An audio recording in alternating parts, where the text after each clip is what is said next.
Good evening. Today is Monday, August the 8th, and this is Cabarrus County Board of Education business meeting. I'd like to bring this meeting to order. To begin with, we'll start off with our Pledge of Allegiance. Dr. Kirk will lead us in that. All rise. I pledge allegiance to the flag of the United States of America and to the republic for which it stands, one nation, under God, indivisible, with liberty and justice for all.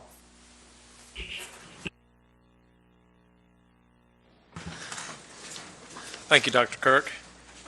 All right, before we get started, I'd like to acknowledge our SRO tonight, Jacob Barrier, is coming from Mount Pleasant Elementary. Jacob, thank you for coming out. I know that you're really anxious for the kids to get started back in school, so we appreciate all that you've done, and you have great reputation, and really have look forward to seeing you again this year. Thank you.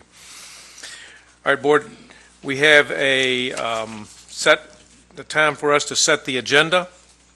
Is there a motion to set the agenda as written? So moved. Dr. Phillips, and who did the second? David Harrison seconded it. Any discussion? All right, all in favor of approving the agenda, say aye. Aye. Oppose? All right, say no. There's no opposes, so that's 7-0, and we'll move on to our next item of business. And that item is to open a public hearing for input on the proposed reassignment plan for the Charles E. Boger Elementary School. I now open this public hearing. We did not have anyone sign up to publicly speak on this particular issue, on this redistricting or reassignment plan. Actually, it's not a redistricting, it's just a piece of property. However, now that there is no one here, I will now close that public hearing. And so that takes us to 4.2, which there were no speakers. Mr. Shoemaker, may I ask that you have a motion to open and close so it's consistent with... All right. Is there a motion to Thank you. open the public hearing? So moved. David Harrison. Second. Tim Furr. All in favor of opening the public hearing, say aye. Aye. Oppose? Say no. All right. That motion carries 7-0. We're now in the public hearing, but as I said, there was no one that signed up to speak. So I'd like to close the public hearing. So I'll need a motion to close the public hearing. David Harrison makes the motion. Jeff Phillips seconds it. All in favor of closing the public hearing, say aye. Aye. All opposed, say no. Public hearing is now closed. All right. We now have the approval of our minutes on 5.1 for July the 11th. That's the work session and business meeting. Board members, I believe you've had time to look at these minutes. Do I have a motion to approve those minutes as written? I will have to recuse myself on that particular item since I was not in attendance. And I believe we got the academy at Central change from math to NAF, N-A-F. Is that correct? Okay. Yeah, Right. So there was an amendment to the minutes to change the academy to NAF rather than math. Uh-huh. Any other amendments to the minutes? All right. Mr. Harrison moves to accept the amended minutes. Dr. Phillips seconds that. All in favor of accepting the minutes as amended, say aye. Aye. All opposed, say no. And that motion carries 6-0 with Barry Shoemaker being recused. All right, that carries us to 6.1, which is the board comments, and I will pass along to Dr. Louder and let him carry on. Good evening. The first thing we want to do is welcome Dr. Crystal Hill, our new Assistant Superintendent of Curriculum Instruction. We are thrilled to welcome her to our team and look forward to her being with us full time. Thank you for being here tonight, and welcome, Dr. Hill. Our early college high school will begin school on Wednesday, and we will welcome approximately 60 students to our new Early College of Technology High School. We are excited to open our second early college. We also would like to thank Dr. Spalding and Rowan Cabarrus Community College for working with us to provide space at our South Campus for the next few weeks as we finish the mobile unit installation on the permanent site. So again, we want to welcome all those students to school on Wednesday morning. And lastly, this will be our last board meeting before we start school, and we are doing our final preparation before we welcome our 32,000 students on August 29th. We are very excited and ready for them to come to school. Thank you, Dr. Louder.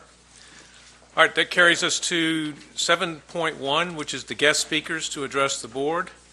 Every month at our business meeting, in accordance with Board Policy 2310 and as revised by our board on May 11, 2015, a part of each business meeting will be set aside for citizens to address the board.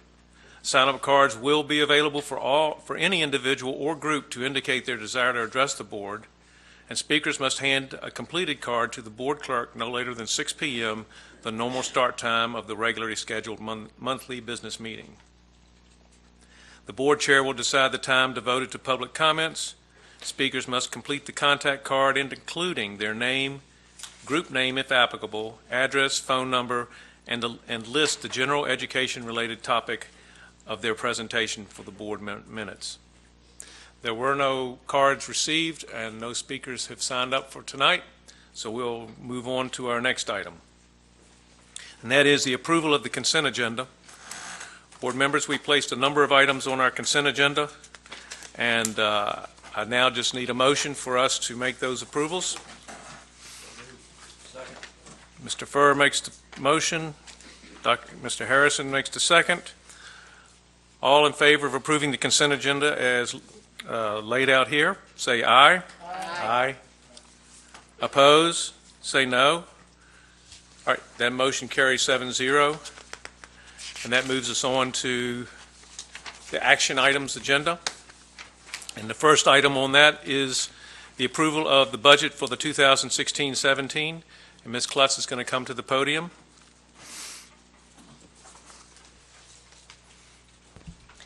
Thank you. I don't have any additional information to present, but I'll take questions if you have them at this point. Board members, Dr. Phillips? Just, I was a little curious on a couple of the items. I couldn't quite follow the amount of increase versus what we said we were going to do in our budget. So the one that really jumps out is the school leadership services in Section 1. Mm-hmm. There's a $1.4 million increase. What's driving that? In Section 1, the 1.4. So what I was able to do was move a lot of our custodial help. I know that sounds weird. Oh. It says school leadership, and that's what it Okay. says. Yes. That's the way they categorize even clerical, custodial, and principals and assistant principals at the school level in that category, the 5400s. And so Okay. I was able to, what I want to do is limit the exposure of local funds on our workers' comp. So I'll move as many of the high-risk employee categories over into state funds, and I'll move the lower risk into local funds, therefore hopefully capitalizing on some benefit there. I see. Okay. So that was the goal behind that. Right. And then the other one is just 2 lines down from that, student services. Is that a result of the additional funding the commissioners gave us for mental health professionals? Yes, sir, that is. Okay. Great. Thank you. Mr. Powell? Do we have an idea of how those, that the mental health professionals are going to be allocated? There's 3 categories, I think. I'll let Ms. Rhymer speak to that if she would, please. So, yes, our team's been working with our psychologists, social workers, and school counselors to develop mental health teams for every school. Right now, it looks like we have 2 new counselors that will be part of that. We have 4 social workers and 2 new psychologists that will fill those 8 positions. And we will be rolling that out to our principals tomorrow at K-12 meeting.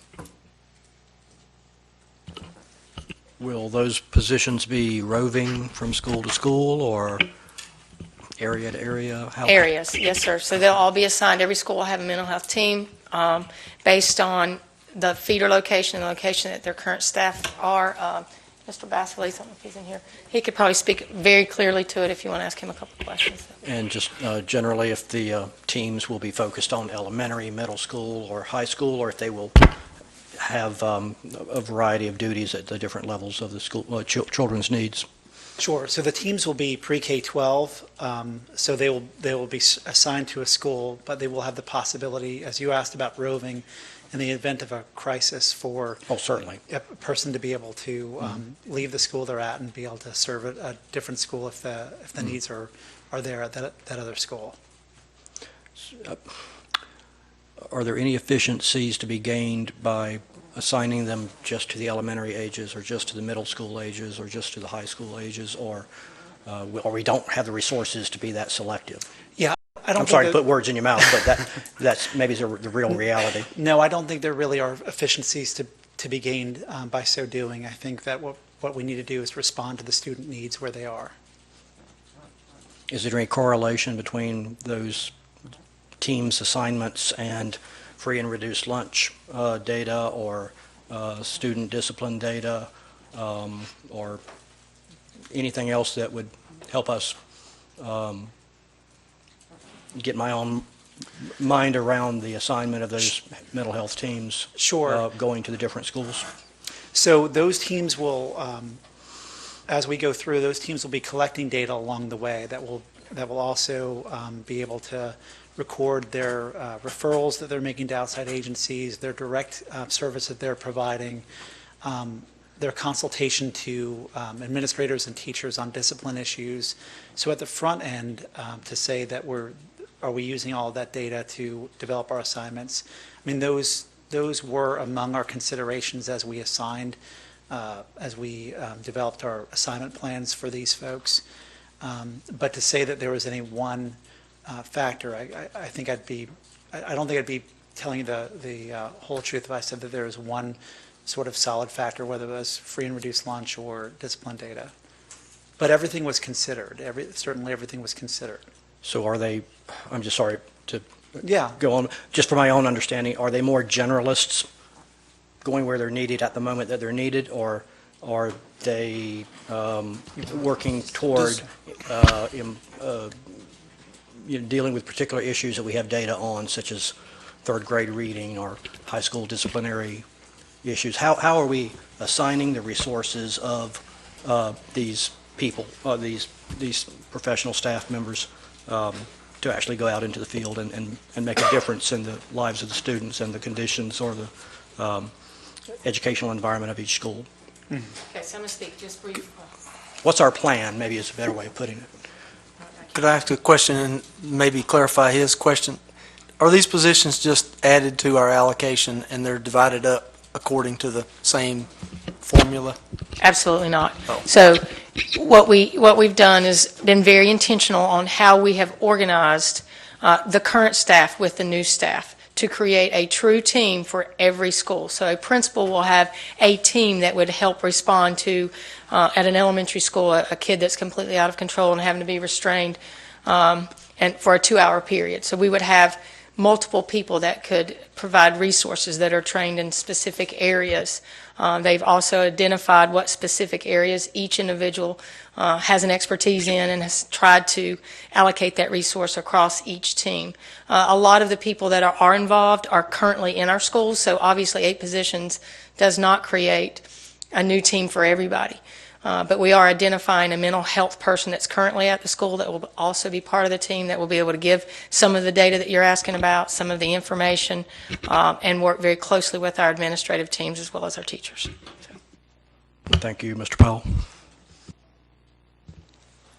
Other questions for Ms. Klutz or for Mr. Vasilis or Ms. Rhymer about the budget? One other note, we will send in the Friday report this week, weekly report, our rollout that we send to the principals tomorrow, so you guys can take a look at that and send any questions you have. Thank you. All right, board members, is there a motion to approve the budget for 2016-17? Mr. Furr makes the motion, second by Mr. Walter. All in favor of approving the budget, say aye. Aye. Opposed, say no. So that motion carries 6-1. And that moves us on to the next item, approval of the proposed boundary adjustment for Charles E. Boger Elementary School. Ms. Rhymer, if you'll come up, please.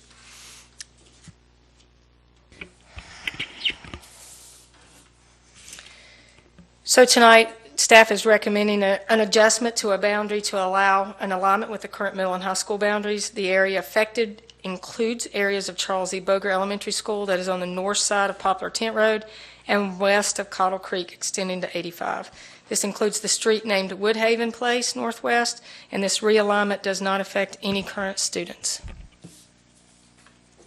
Board members, I'll open this up to any discussion that you may have. Just very generally, well, specifically maybe, Dr. Rhymer, what is the driver for this? What's the dynamics and the driver for this item being brought before us? Initially, it was brought to my attention by a board member.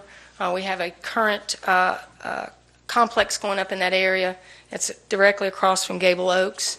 We know we have a large growth to impact Boger Elementary, and the students that are directly across the street from this development go to Fur. There's no students on that side of the street in that certain area other than this group, so it just makes sense. We took it to the redistricting committee, and they too agreed. And to do so before developments have actually got families in homes and therefore students. Correct. But literally across the street is the Fur District. Correct. And in this particular area would be assigned to Boger. Correct. And it would be that one apartment complex or that one complex would be the only group of kids there that would then go to Winkler in the middle school, but went to Boger in the elementary school. And that one will work. So we align the middle together. How many miles is it from that exact location to Fur versus to Boger? I would have to map that. I'm sorry, I don't have it top of my head, but approximate it's twice, closer twice to the Fur. mileage. Yeah, Twice the mileage. closer to Fur. It is, as the crow flies, Correct.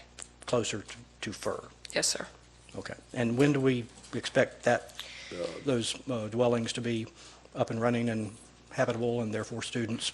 They initially said they would have 150 units available for rent in October. I think they're a little bit behind. I could probably check with Mr. Ladd. I don't know if he's checked with them later. They expect to have them all done by the end of next year.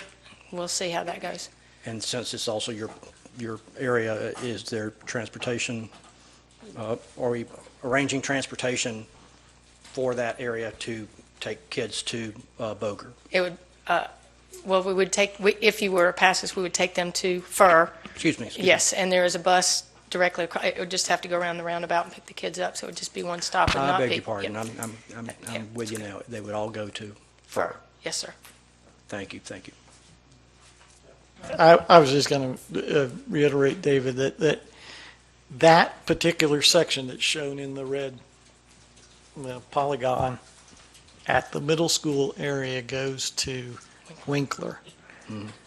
And so as it stands now, without making this change, the kids that live in that new apartment complex would go to Boger, and then absolutely none of their classmates would be joining them in middle school. Because everybody else that goes to Boger either goes to Harris Road or goes to Northwest for middle school. I mean, add that to the magnets, of course, that we just passed, but just in terms of regular zoning, that's it. So this helps line that up. And also avoids putting more students into a elementary school that we already know for at least the next 2 years is going to be really squeezed for space because it's got the Royal Oaks children there as well. All right. Is there a motion to approve this proposed boundary adjustment? Second. Dr. Phillips makes the movement. Mr. Furr makes the second. All in favor of approving this boundary adjustment, say aye. Aye. All opposed, say no. That motion carries 7-0. That carries us on to 9.3, approval of policies on the second reading. Ms. Rhymer, if you'll remain up here.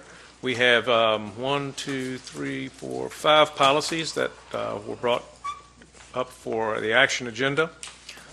I'd like to go through these one at a time. On policy 2120, we had the Code of Ethics for school board members. We had a PLS update. What I'd like to do is get a motion on the PLS update and get that approved, and if there's revisions, then we'll talk about that after that. So is there a motion to approve the PLS update for policy 2120? So moved. Mr. Harrison makes the motion, and Dr. Phillips makes the second. Any more discussion on the PLS update for 2120? All right. All in favor of approving the PLS update for the Code of Ethics for school board members, say aye. Aye. Opposed, say no. All right. The PLS update has been approved. Now, we put this on the action agenda because several board members were not able to attend our meeting, and so we want to make sure that they have a chance to weigh in. Did you have some board members, did any of you have some builds to this 2120 that you'd like to share with the board? Mr. Powell? I think number 13 is inconsistent with our other policies. It says refer any and all complaints to the superintendent or designee. I think this policy could, I guess, Code of Ethics could go without that. 13, just strike it altogether, or make it consistent with other policies that are a little bit more complicated than just refer all complaints to the superintendent or designee. I think that is inconsistent with what other policies state.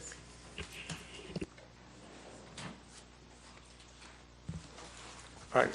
Mr. Powell makes a suggestion, but I believe in order to strike that number 13, I believe we would have to send it back to the policy committee. Did anyone else have any builds?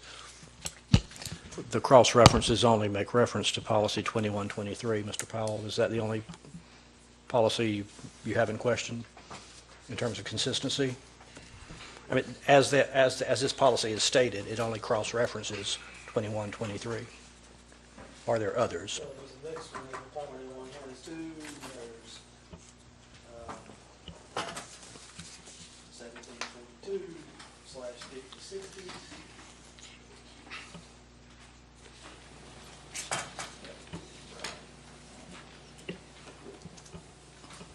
You are correct. Mr. Walter? Yes, I'm not comfortable with the way we're handling our PLS updates, I think is inconsistent with item number 2. To endeavor to make policy decisions only after full discussion at a publicly held board meeting. We're not doing that. We're just letting things go because, oh, it's a PLS update. We're just going to approve it without any discussions. And We did have discussion last week, if you remember. on some of them, yes. Yeah, we had a discussion on every one of them. Everyone had an opportunity to weigh in, and now we're here with the consent. So I didn't hear anything about any of these. I just think it's Things that you bring inconsistent up. with the processes that we're following. Okay. All right, so Mr. Walter, you just have a process issue with the way we're doing this. Is that the way? Because last week we did read out all the PLS updates. Is that correct? We did not do that the prior meeting. Okay. Any other discussion? All right. Mr. Powell has suggested that we strike number 13 as a consistency issue. Board members, I'll need a motion to send this back to the policy committee. If I can ask Dr. Rhymer if she feels like she has enough direction with these discussions to proceed. Do you have any additional questions from us to give you direction so that the policy committee can take decisive action? Sure. I do believe that we have had Ms. Stone check the consistency between these policies. I don't know if she's got that with her tonight, but that has been something we've looked at. Well, if you ask us to go back to policy with this, we can look at it again, certainly, and have her advise us on that. So yes, sir, I have enough information. Mr. Rhymer, how many times has this policy been back to you guys? It started in March. We had it in March, it came back in April. So the frustrating thing is, every time it comes back to us, we find something else to send it back about. We need to make your mind up and be consistent and quit bogging the staff down with the same thing every month. In order to move along, Yeah. is there a motion I'll to make send a this back to motion. the policy committee? Yes, I'll make a motion to send it back to the policy committee, ask them to specifically look at section B13 and make a recommendation of any changes up to and including deletion in order to make it consistent with our other board policies. All right, Dr. Phillips makes a motion. Is there a second to his motion? All right, Mr. Powell makes a second to that motion. Any more discussion? All right, all in favor of sending this policy back to the policy committee to review section B, number 13, for consistency, say aye. Aye. How many is that? It was you. Okay, all against, say no. No. So did you vote, Ms. Carpenter? No. Oh, you said aye, okay. So we have a 4-3. It will go back to the policy committee for a vote, for review, and they will come back to us with a recommendation. That moves us along to the PLS update or the BOE update for policy 2122, role of board members interacting with the public schools. This was a BOE update. Any more comments on this particular policy?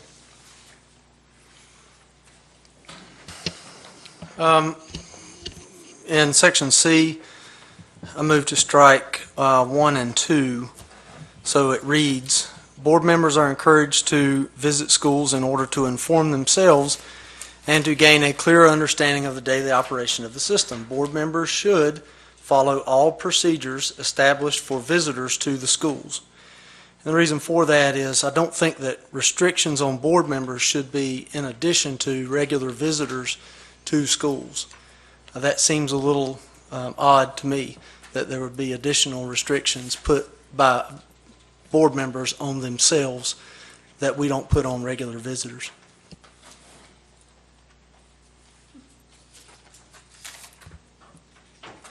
On that one, Mr. Powell, I was trying to read it, and it says follow all procedures established for visitors to the schools. You said should follow all procedures established for visitors to schools. Is that what you were doing? Yes, sir. Board members should follow all procedures established for visitors to schools.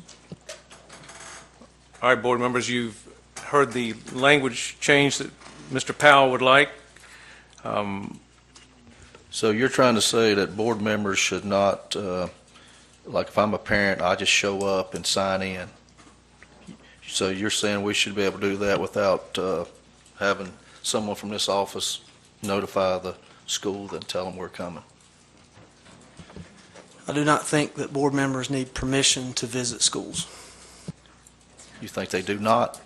What? I couldn't hear you. I'm sorry. I do not think board members need permission to visit schools. You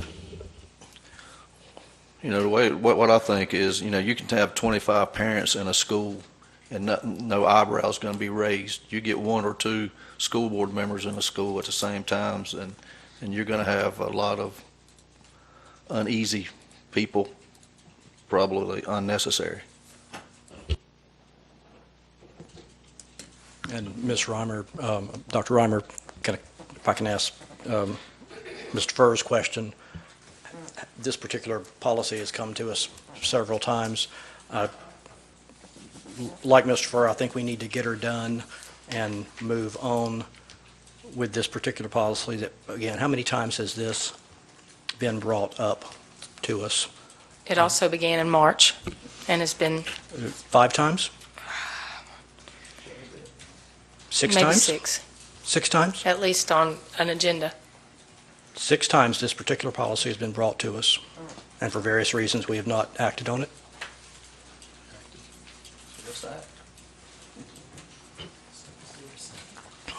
All right, so is there a motion to make the change to the language that Mr. Powell suggested? Okay. Or did he make a motion? Okay, so Mr. I'll Powell give- did I'll make... give him a second so we can vote on it. Okay. Mr. Powell makes the motion to change the language in Section C to coordinate a school visit with the, did you say coordinate it with the school principal? Strike one and two. Basically, you strike from number one all the way through the second parenthesis and number three. Okay, so it just should follow all procedures. Okay. All right, all in favor of the motion? Mr. Walter did second it. All in favor of Mr. Powell's motion to strike all but strike 1 and 2 in Section 3? Pardon? No discussion after the second? Yep. Any discussion on this particular item? Okay. All in favor of this item, say aye.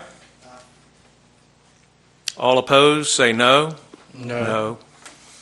All right, that motion is defeated 1-6. Move to adopt the policy as is, So now we as go to- recommended. Second. I'm All sorry, right. I'm sorry, Mr. Chairman. Thank you. I think it's appropriate next to Yes, make a motion to accept the policy as Thank you. recommended by the all committee. is, any more discussion on accepting the policy as written? Is it possible to clearly lay out consequences for board members that violate this policy? Tar and feather. Mr. Chairman, I think it's appropriate at the moment to pass the policy to then, at some later date, consider that kind of addendum or that kind of addition to it. But we need something to start from, and we need to not have a 7th or 8th round. All right, well, we do have a motion before us. Any other discussion on this motion? I still think there's something inconsistent with this policy in 1742, responding to complaints. And I've already made that clear at prior board meetings, so I'll be voting no. Okay. All right. Any more discussion on this policy? Seeing none, all in favor of Mr. Harrison's motion to accept the policy as now written, say aye. Aye. Oppose? That motion carries 5-2. And now that moves us on to the 2400 Board Policy PLS Update Revision. Is there a motion to accept that PLS update revision as written? Mr. Harrison makes the motion. Seconded by Dr. Phillips. All in favor of accepting policy 2400? No with the discussion PLS with that. update? All right, yes, there'd be discussion, Mr. Walter. I don't think that's necessary. I mean, it doesn't add anything to this policy at all.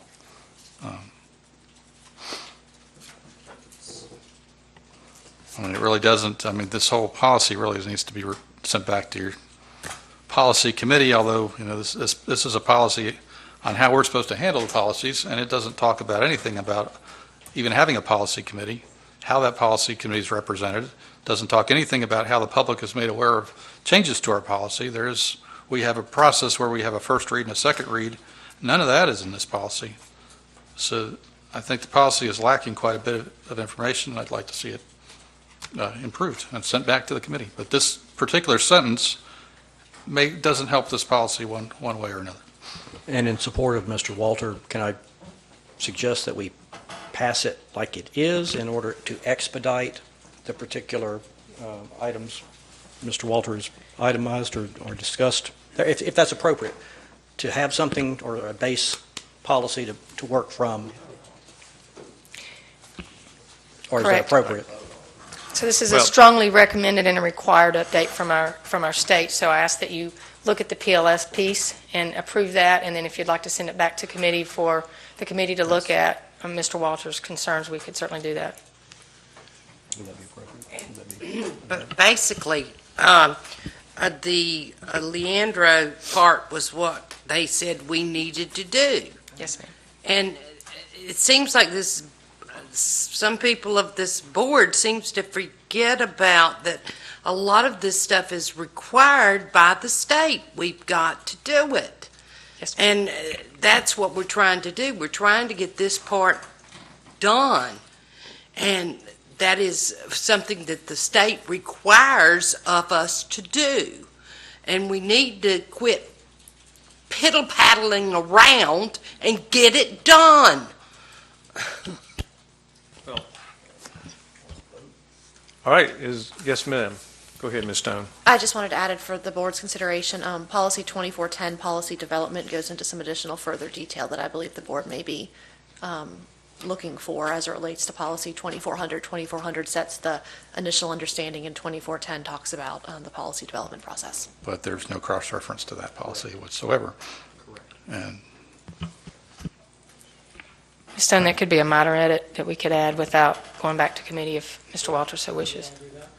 All right, so, Mr. Harrison, do you want to amend your motion to include the minor edit to 2410? Yes, but I also need a definition of piddle-paddling. I wanted to say something else, but I was trying to be nice. Thank you very much, Mrs. Carpenter. That's, I appreciate it very much. It also- Yes, Mr. Shoemaker, I would accept that. And I would also, it looks like 2420, adoption of policies, would also be appropriate. Yes? If I may, the way the PLS has structured it, your policies that end in 00, kind of look at them as sort of your opening chapter, and then under that, following in the numbering convention, the rest of those all relate to what they're under. So if you want to think about it kind of like an outline format, 2400 is your main bullet point, and then we list out 10, 20, 30, 40, 50, 60, 70, and 75 that add further development to sort of that main bullet chapter. So I add that to a caveat, because if we're going to start taking that process, we're going to be having very voluminous cross-references to policies that actually follow sequentially in order from that policy, just for the board's consideration. There's no right or wrong way. I just wanted to bring up that structure to how the policies are organized. Thank you, Ms. Stone. All right, board members, we have before us a motion that we will accept the PLS updates with an amended cross-reference to policy 2410. All in favor of that motion, say aye. Aye. Opposed, say no. That motion carries 5-2. All right, that carries us on to students at risk of academic failure. It was a PLS up. Yes, ma'am. Oh, Mr. Powell and Mr. Walter. Yes, ma'am, I'm sorry. All right, that carries us to policy 3405, the students at risk of academic failure. That was a PLS update as well. Is there a motion to accept that policy with the PLS update? All right, so we have a movement by Dr. Phillips, and Mr. Furr seconds it. Any discussion on this particular policy? yes, Yes, sir. Go ahead, Mr. Walter. I think it goes way too far. It doesn't need to go as far as it does. This is a major change to this policy, and we're saying, oh, well, the state needs telling us we need to change it. I don't think that's the case here. I think some of this language is okay, but you're basically eliminating something that's helpful for students that are at risk at failure, which is the personal education plan. Is that correct? So we are eliminating a personal education plan through this policy. Yes, and so in the language that we sent with the updates, I want to read this. It says this policy eliminates PEPs but transitions the school system to use of the multi-tiered system MTSS model that NCDPI recommends. MTSS uses a systematic problem-solving model to analyze multiple pieces of data to determine how all students are responding to instruction. So it is a way now that all of our schools will be reacting to students every day, socially, emotionally, and behaviorally, and therefore the PEPs are not needed. Well, I think, obviously the MTSS is good, but it seems to me to be more broad, and a personal education plan is narrow. It's a plan for a particular student with benchmarks and focused interventions to help them if they're at risk of academic failure. I don't want to say, the MTSS, the way it's written here, does not say any of that. It's not broad, so I think I'd like to keep, or at least evaluate keeping the personal education plans. So the only thing I'll say about MTSS is it's multi-tiered and it's extremely intentional and individual, probably much more so than any PEP. My understanding, they're not going to use that I mean, they're not going to use the other anymore. Is that correct? That's what we were told, right? Yes, DPI. And evidently, there was an extensive conversation at the policy committee about this policy while I was gone, so if Sue wants to add anything, she can. But currently, the state is going to recommend MTSS. It's something that we're doing currently in all of our schools. Our current policies and practices around MTSS do meet the guidelines that the state has set down. And I'm sorry to kind of butt in, but I just need a clarification. Are we talking about IDPs or personal education plan? Are they separate things? Completely separate, absolutely. All right. Personal education plan is... So can you give me a quick rundown of what, not the IDP is, we're not talking about that. What is a personal education plan in layman's terms, and what's really at the center of this discussion, please? So if a student's at risk of failure, identifiable by whatever the district had set forth as identifiable as a student that's at risk, there was a checklist and interventions to be put in place to help that student succeed. So that's a PEP. MTSS has 3 different tiers. Every child has, and again, we could get into MTSS for hours and how our implementation is rolling out within our district, but much more intentional, much more involved. Interventions are set forth immediately. I mean, there's just, and again, we have much better experts here on MTSS than myself, but would that be an example of the use of the counselors and absolutely. Everyone in the school. Mental health professionals we talked about earlier? Yes, sir. And those people would come into play to work with a child in these circumstances? I'm just trying to think of a scenario. So, possibly not on level 1, but we go from level 1 to level 2 to level 3, and the students are monitored very closely. Level 1 may be calling home. Level 1 may be parent meetings. Level 1 may be moving the student to the front of the room. Level 2 gets a little more intense, and then level 3 gets even more intense. And at risk means what? At risk of what? Failure. Not succeeding. Academically, attendance, behavioral, socially, emotional. It addresses all sides of the child, not just academics. And is this I believe you said earlier that this is going to be a statewide approach to at-risk children that we're trying to implement? Yes. Through the policy mechanism? It is recommended by DPI, yes. What does the old policy not have that this new approach does have? Again, in relatively layman's terms. So as far as policy is concerned, I don't know that I can speak to that. Well, the application of this MTSS is a full tiered program and an approach to serving our students academically, socially, emotionally, and behaviorally. So it's a total way that we're going to address everything that deals with a child versus a PEP, which would be directly related to possibly one academic failure or an attendance problem. So this is all encompassing, where as a PEP is an individual checklist. And I think the important point is there was a time when the state required a PEP. They've eliminated that requirement and now have this requirement. So we don't have much option in that. The state will not monitor PEP, but they are forcing us to have MTSS. So if we didn't do that, we would not be complying with what the state is requiring all school systems to do. Nobody's saying we probably shouldn't have the MTSS. I'm just saying when you read stuff where you eliminate this last paragraph where it says the principal shall notify the student or parent or guardian that the student has a personal education plan and provide the parent and guardian a copy of the plan or report card containing the plan, the parents should be included in the implementation of ongoing review of personal education plans. And you eliminate that and you said, well, parents and guardians of students should be included. So there's not a requirement that they have to be anymore. So that seems less. During the process of MTSS, that is included. When you are in a team, you're considering tiers to help that student. You are also including the parent, the principal, so it's a whole teamwork. It's not versus just the teacher having one checklist.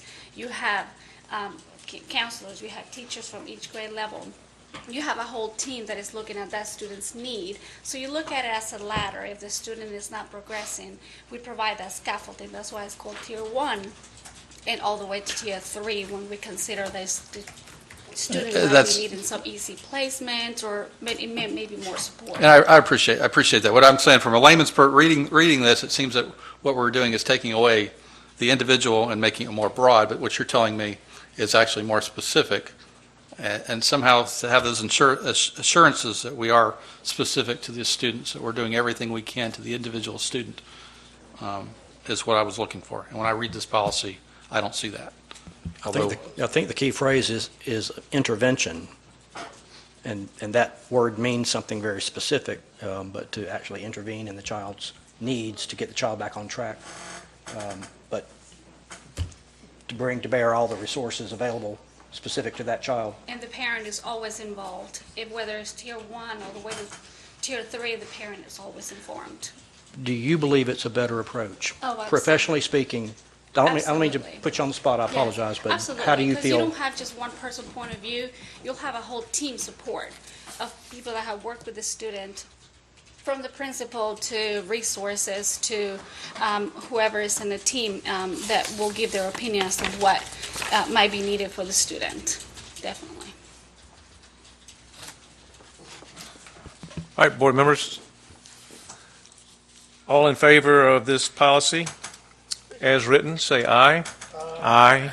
All opposed, say no. No. All right, that policy carries 6-1.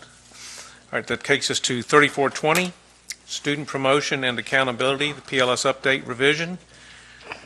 Do I have a motion to accept that PLS Update revision as written? So moved. Dr. Phillips, Mr. Furr. Is there any discussion on 3420? Mr. Walter? Got another one, reading through it. Yeah, what a surprise. Annually, it's the last part of section E, the last paragraph, seems to be more than what we're doing. It says, annually, the board will establish a priority enrollment in its fee-based reading camps and set an attendance fee that shall not exceed a statutory limit. I don't remember any discussions of us having a fee-based reading program. It was all free. So why is this? Why are we adding language to our policy that talks about this when that's not even our plan and that's not what we're doing?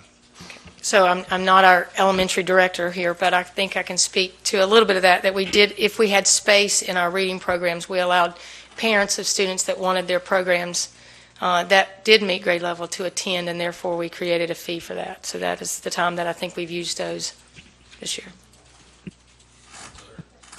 So there is a fee for this? Okay. Any more discussion? Mr. Carpenter, I see you're mic'd up. Any more discussion, Mr. Carpenter? All right.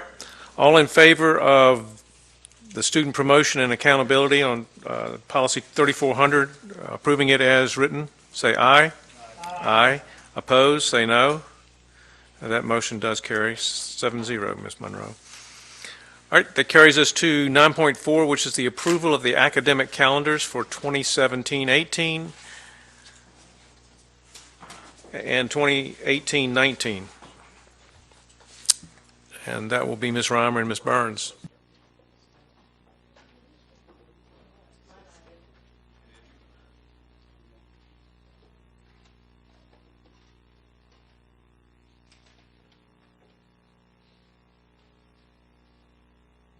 Board members, do you have questions for Ms. Rhymer and Ms. Burns? Yeah, I do. Yeah, last week where we talked, I believe it may have been Mr. Harrison asked, what happens if we don't follow the rules in terms of starting and end date? And I believe the answer was the state won't pay our superintendent. And we kind of chuckled about that. It's like, well, now we know how to punish our superintendent if we want to. But after the meeting, I thought about it. It's like, well, wait a minute. Is that the only penalty? Because if I remember right, the state pays $139,000 towards our superintendent.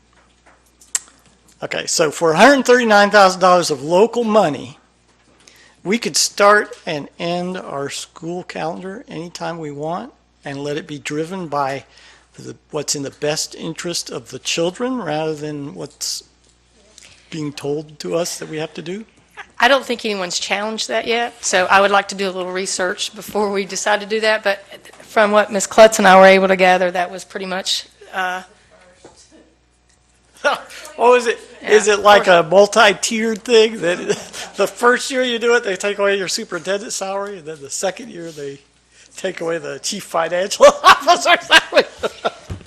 So we'll elaborate just a second. I did fill out a survey for the district, Dr. Louder, on the calendar, and there is a lot of movement right now at the state level to try to get this that's changed. Whether they're successful, I think they do that just about every year, but it was very intentional on the questions they asked, very specific to our board and what their wishes may be, and my response to them was our board would like to have the local authority to start school and finish school at the time that they set. So I think what changed with that is the state school board passed essentially a resolution to say there ought to be local control. That has not happened before, but state school board doesn't control that. The legislature does. So it's hey, here's what we think, but unless the legislature changes, right now they rule over that, and that's kind of where it stands. But because they made that resolution, they have sent out survey to gather from each district that Ms. Rhymer answered for our district.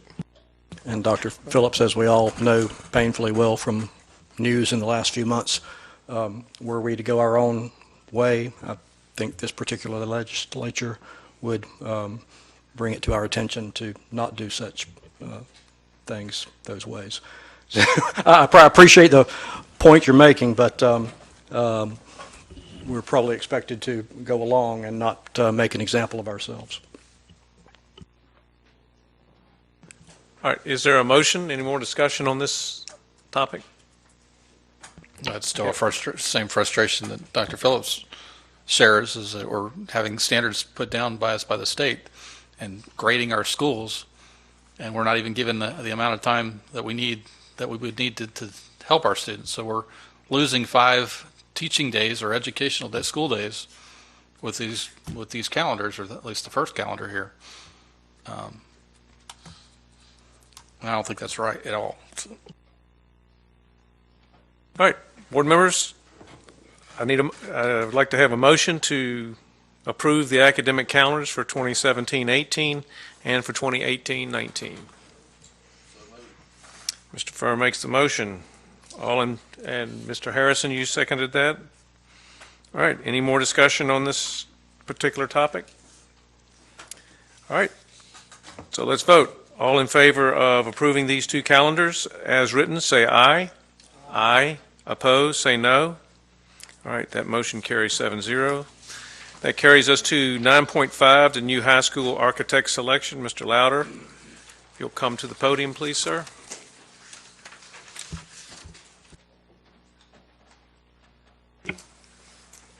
Thank you, board members. As you know, we our 10-year plan, our first identified school is a new high school. We've talked about in the last couple of meetings about the purchase of property for that high school, so we have a site selected. We advertised back in June for architectural services to help us bring this high school to fruition. We received 10 proposals. We did narrow that field to the top 4, and we held interviews here last week with those top 4 with the committee, and the committee consisted of Barry Shoemaker, Ms. Carpenter, myself, and Ms.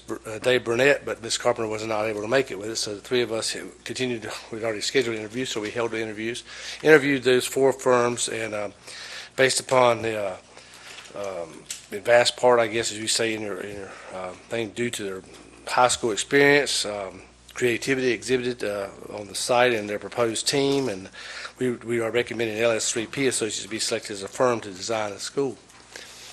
Should you accept our recommendation, our intent is to begin negotiations on a contract and scope and bring that back to you next month with a price tag and also a request to the county for the funding of such services. So, any questions? All right, board members, I'll open this up for questions from you.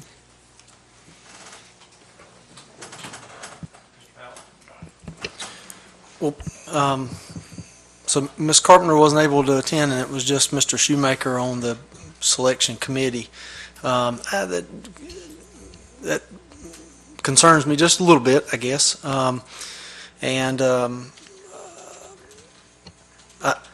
asked for the proposal to be sent to us, and I don't think I haven't had a chance to look at the proposal at all or the presentation. I hadn't had a chance to look at any of the other presentations from those 4. I just wish maybe you had a little bit more time to kind of look through those. I don't know if you guys have had a chance to look at it a little bit longer than I have. I just have not been in the state, actually. but I think I'd like to at least have a chance to read through some of them. Mr. Walter? I haven't seen anything either, so it probably would be a good idea to at least see those presentations, to have something to look at. Okay. Anyone else choose to weigh in? Yeah, I'll weigh in. Then to me, there's no reason to have these committees. Yeah, I think that our high school overcrowding is very serious, to the point that if we don't get moving, we're going to probably have to start transporting children from their current high school to a different high school, or just tell people that moving into a neighborhood, sorry, you can't go to this high school. So I think we need to move forward. I do know from just doing a little bit of research that LS3P has a lot of experience in this area in high schools. I know they designed the Ardrey Kell High School, which is, I think, Charlotte Meck's either newest or second newest. And then there was a high school in Rock Hill as well, and then several others that are a little bit further away. I assume that we would be working with the group that has their office in Charlotte. Is that correct? So they're reasonably local.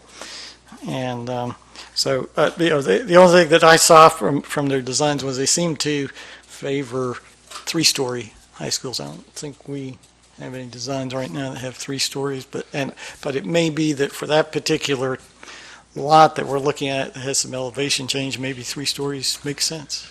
That was probably when they made their proposal to us, they used that example because we do have a topography challenge there, and allowing them to do so, they had very similar projects in Raleigh where they used that actually it was only 2 stories, but it is stepped down where it created 3 ultimately overall throughout the entire campus, which makes some sense because it does reduce the amount of grading you'd have to do, and it also allows you then to be able to use the building to take up the topography rather than just doing mass grading to create a big flat spot. So, there's some creative ways to get past topography without having to spend, several $1 million on grading. So, from that standpoint, I thought that was some of the creativity I think the committee felt was well worth it.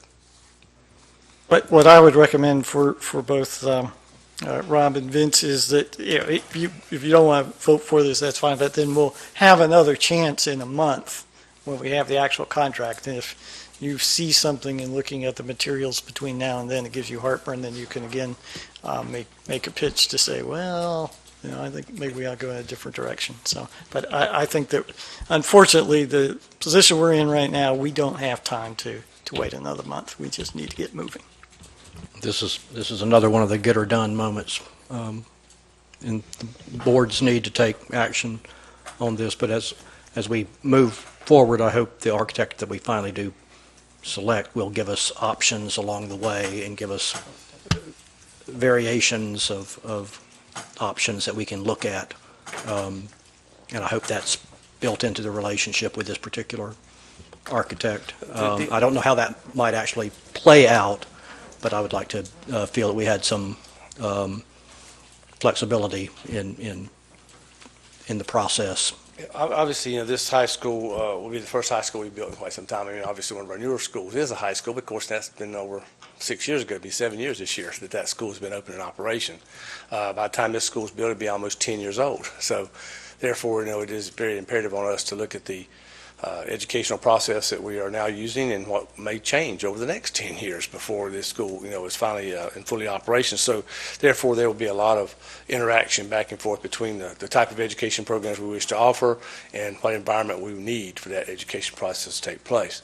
And that would be part of the first 3 months or so of their programming phase, and then they will come back with several options based on that programming of what that school may or may not look like, and allow us then to have some input on where they go before they go to hard design, which will probably be after the first of the year. So for that high school to open up on schedule, we would need to finish the negotiations or planning phases with the architectural firm by approximately what date? By September. By September of this year? Yes, sir. We need to have design and permitting complete before May of next year. and we would go to bids and hopefully go to construction in June, allowing us a full 24-month construction period prior to taking possession. So we're going to be deciding design, actual design of this new high school within the next month and a half. 4 months. 4 months. 4 months. 4 I mean, months. we went through the process of programming over the next 3 to 4 months, but by the first of the year, you will have a pretty definitive design concept that will go to final construction drawings and permitting by probably March. Thank you. Yes, sir. Ms. Carpenter? Yes. I know that, we've built quite a few schools, and I know that this firm has usually been in the top running every time, in the final group, every time that we have went to choose firms. And I know that they do have experience with high schools and middle schools. This is the first time they've actually been the first group we have chosen. And I apologize for not being able to be at the meeting, and I did let everyone know that the week y'all chose was not good for me because I already had my vacation scheduled, and that's why I could not attend. With me, I could, possibly, I did not see their presentation, so I don't know the particulars on it. I know that one of the other groups that was in the finalist that did our last school, I was real pleased with them, and I have no problem with them also. But again, I did not see the presentation, so I really can't do any comparison. But I know that our last school that we did have, last high school, it got great reviews. We came in lower than anyone else, but again, I know that I did talk with Mr. Shoemaker, and he said that the information that y'all had gotten and everything, and it was really good, and that the drawings and everything, the stuff that they presented to y'all were real good. And so, I have no problem if the other individuals do want to see the presentation and waiting to the first meeting in September to give them that opportunity. So, but I know their reputation has been real good. I know going to the conventions, our state conventions, I know they usually have a lot of drawings and things, and I know their reputation's real good. Mr. Shoemaker, can I ask a few questions? You may. I'm feeling it tonight. I'm feeling that, I got a burr in my saddle. Now, on your committee, who was on your committee? You and who? Well, the initial group went out to 7 people total for the total review of all 10 proposals. Right. Okay. Now, who reviewed it? You and who? Myself, Dave Burnett, Yeah. Barry Shoemaker, Carolyn Carpenter, Dr. Lauder had a chance to look at it, and Ms. Rhymer had a chance to look at it as well, to review all the 10 proposals. And each one of them gave us a list of their top 5. So- With that top 5, then we felt all the common, and the common denominator came up with the top 4. And when we used that top 4 then to set up interviews and interview those top 4 with the committee of just myself, Mr. Shoemaker, of course, Ms. Carter, when they would be there. And I'm not trying to put you and Mr. Burnett down. What do y'all got, about 60 years experience doing this type stuff? a little bit, yes, sir. Okay, and we have up here 0, I'm guessing? Just trying to make a point. Yes, sir. It's not based on, we had very good proposals. We did. The 10 proposals we received, probably 7 of them could have done a good job on designing this school. And of the final 4, any of those final 4 could have done a good job, I think, on designing this school. We felt like that going in, though, based on the work that was put into the presentation and the approach that each firm presented to us and how they were going to handle the project and the timeline in which they wished to do it. One thing that really kind of caught my eye with LS3P was a big statement on about page 9 that says, "We fully understand that your budget is not a suggestion." And that kind of hit home with me. I'm like, darn right it's not a suggestion. the budget is what it is. And we expect you, whatever you design for us and whatever you program for us, to come in on that budget or under. And I think that was something they kind of drove home pretty well. They've got 92 high schools under their belt in North and South Carolina. And so they're a pretty extensive high school design team. So, we felt like that, we're in pretty good hands there. And now the other firms that we have, some of the other firms had 1 or 2 high schools under their belt, and, they've done a good job on the high schools they've done for us, but they only had 1 or 2 each in high school. The other firm we designed had 62 high schools, but most of those were not in the state of North Carolina, South Carolina, or out of state, in Virginia and north of that. So from that standpoint, with local experience, probably most of them were in North Carolina with LS3P. I mean, over 50% of them were in North Carolina. Did they tell you how many of theirs came in under budget or over budget? Did they ever tell you that? I don't know if we got into specifics of what percentage of it. They did show 4 or 5 examples they have right now, which all of them are at or under budget. 3 of them in Raleigh, and 2 in Union County, and 1 in Rock Hill, as you said earlier. And then 2 in Charlotte, Audrey Kell and those. But the budget is an issue for us.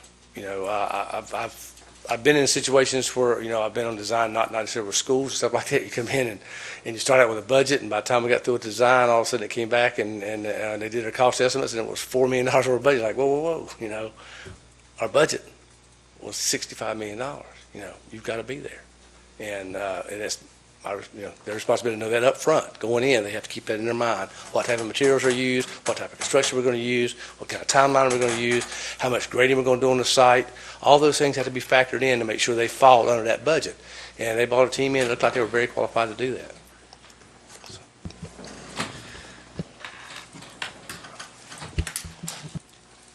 Mr. Powell?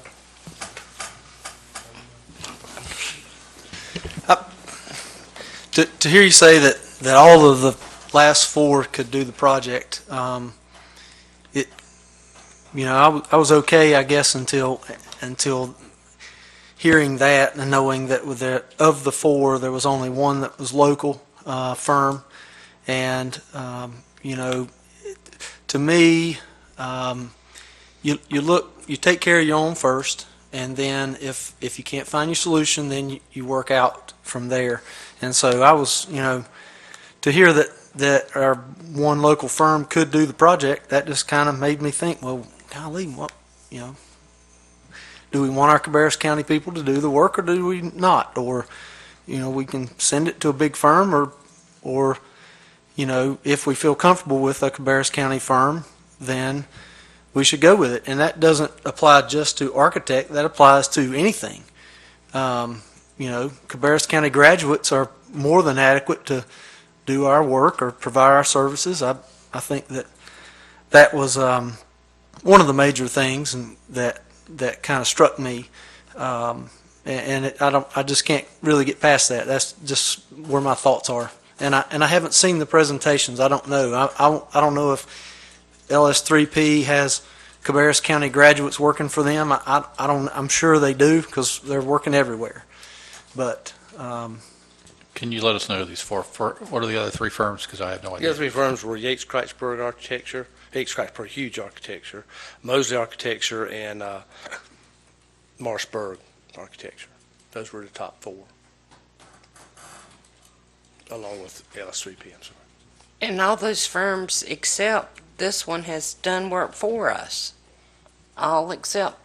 Yes, ma'am. And 2 of them are all 3 of them are currently doing work for us in some capacity or the other. 2 of them have schools under construction as we speak. 1 is just finishing up a master plan we've just done for Central Cabarrus. So.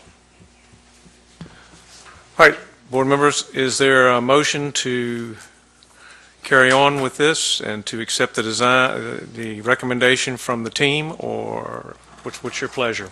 Well, I'll move that the board approve LS3P Associates for the design and construction administration services needed for the construction of the new high school complex in central Cabarrus County. Mr. Ferrer makes the second to Dr. Phillips' motion. Any more discussion on this particular motion? Mr. Walter? They may be the best firm, but you've given me nothing to look at. I've got no proposal, no nothing to really make a decision, and that's several million dollar decision. I'd like to see that information prior to being able to vote yes, so I have to vote no at this time. There Board should have member- been an email with you with all four of the final proposals in digital form. They got 7 copies that were hard copies delivered to us last Tuesday, been available for the board to review. And we put them in digital form because we didn't figure you got by here to look at them. So we put them in digital form and emailed them to you this morning. Well, I was the one that included you on the email that Shoemaker sent to us, and otherwise you would not have been included because Barry didn't include you guys. I actually sent a separate email to them to tell them that we needed to find electronic copies, and were there any electronic copies? And then I responded to everybody and made sure that everybody knew that there was something in the works, but they didn't have anything at their disposal at the time. They had to come into work today to get the electronic copy that they had. Most firms Right. did not give us electronic. We only had one firm to give us their electronic version of their presentation, but everybody presented those to us this morning. We got them out here, so it's good, about 8:30. Yep, I remember seeing it come in, and I just hadn't, I for one, among others, didn't get a chance to look at it. But again, we can. I don't have any email from today.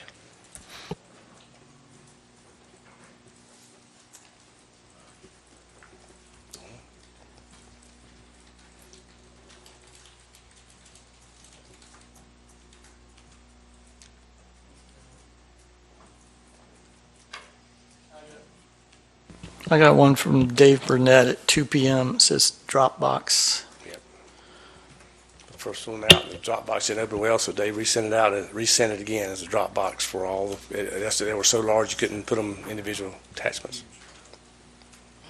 Most of them are 40 to 48 pages worth of presentation.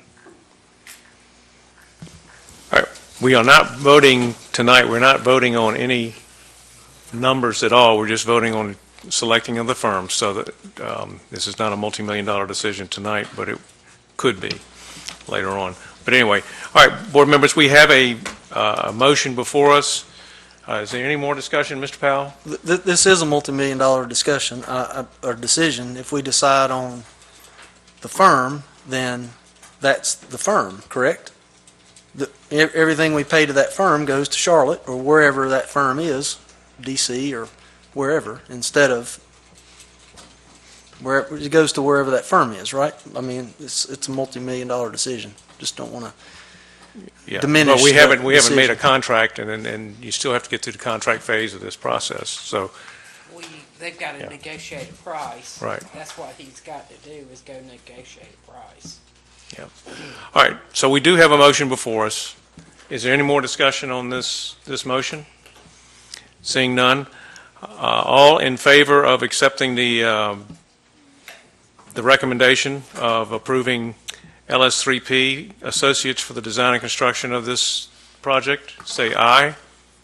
Aye. Opposed, say no. Okay. The motion carries 5-2.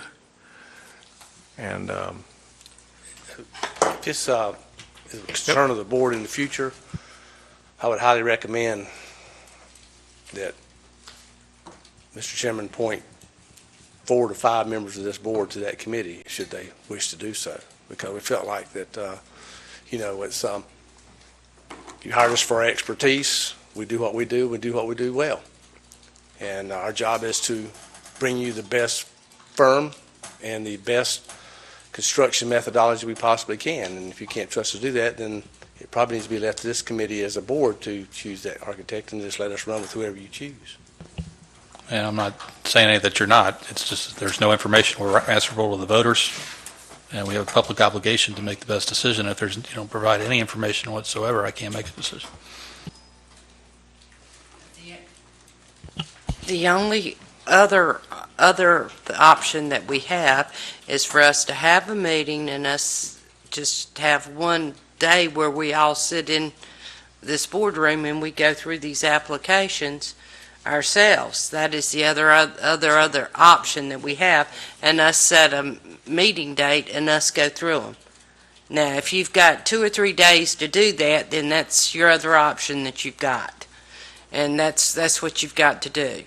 And that's the other option. And you've got to have that time to do that. And that's what you've got to do. But it will take days to go through that. It took days and days just to read the booklets. But you've got to take that time, and you've got to have that time to do it. And it takes a lot of time to go through the booklets. It takes time to interview those people, and you've got to have that time and commitment to do it.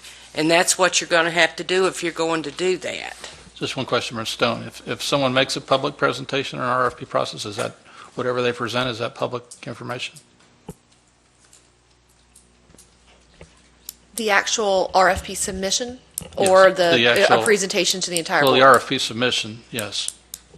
The RFP submission should be, I believe that would be a public record unless there's a carve-out for confidentiality for any type of trade secret information. I'd have to review the RFP and what came in. But your underlying presumption is it always is public record. But yeah, once it's open, typically those are public records unless there's some strange quirk in there. So I just don't want to give you a definitive answer without actually taking a look at it first. Okay. But I'm saying we would have to take that time, but we would have to meet, and that's what I'm saying, we would have to take the time to meet, and I'm not saying it would be open, but we would just have to take that time. Thank you. All right, board members. That now calls for a motion to convene in closed session. So there'll be a need for a motion to convene in closed session. I would move that we move to go into closed session. Yep. And David Harrison seconds it, and I'll now put the reason why we're going into closed session. We're going into closed session pursuant to General Statute 143-318.11A3 to consult with an attorney employed or retained. Also to discuss the Sheeler versus CBOE 16 CVS 989, Cabarrus County, North Carolina, and pursuant to General Statute 143-318.11A6 to consider qualifications, competence, character, fitness, conditions of appointment, or conditions of initial employment. Also pursuant to General Statute 115C-319 through 321. I have a motion. All in favor of going into closed session, say aye. Aye. Opposed, say no. And we are now in closed session, and this meeting